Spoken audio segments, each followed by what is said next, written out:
HarperCollins presents Last One Left Alive by Michael Wood, read by Stephanie Beattie. Part 1. Day 1. Prologue. I have been surrounded by murder for years. So much so that it has become part of me. It has absorbed me, infected me, and it's found its way to my brain. There is no stopping it. Murder is in my life, and all the signs are telling me to kill, to take the lives of others. I know what to do to get started. I know how not to get caught.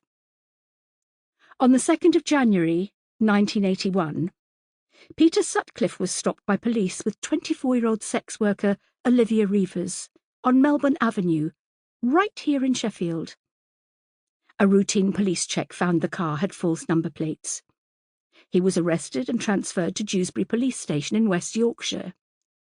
Whilst there, he was questioned about the crimes of the Yorkshire Ripper, in which 13 sex workers were killed, because his likeness matched the known physical description of the killer given by witnesses.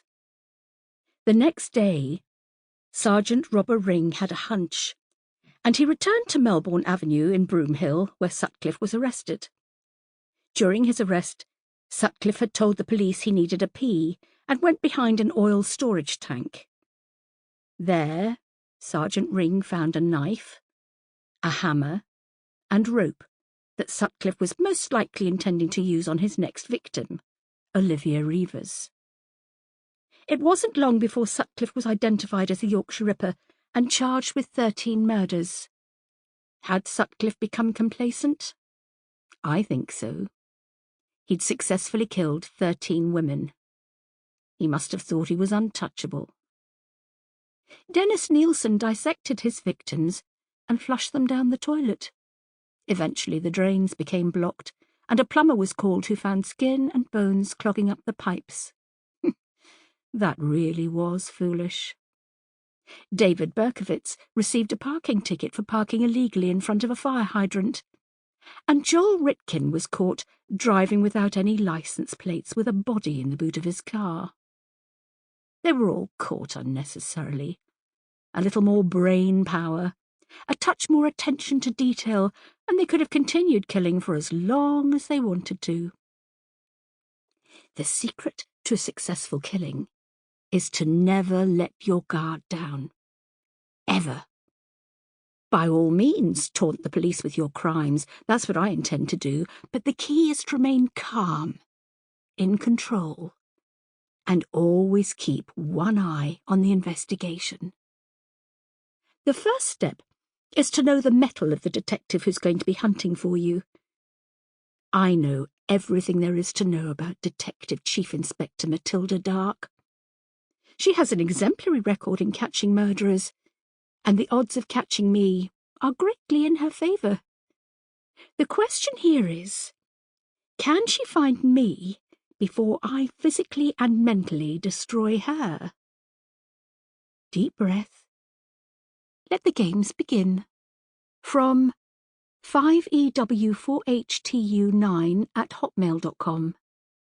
Date, Monday, 1st of January 1900, at midnight. To Darke, Matilda.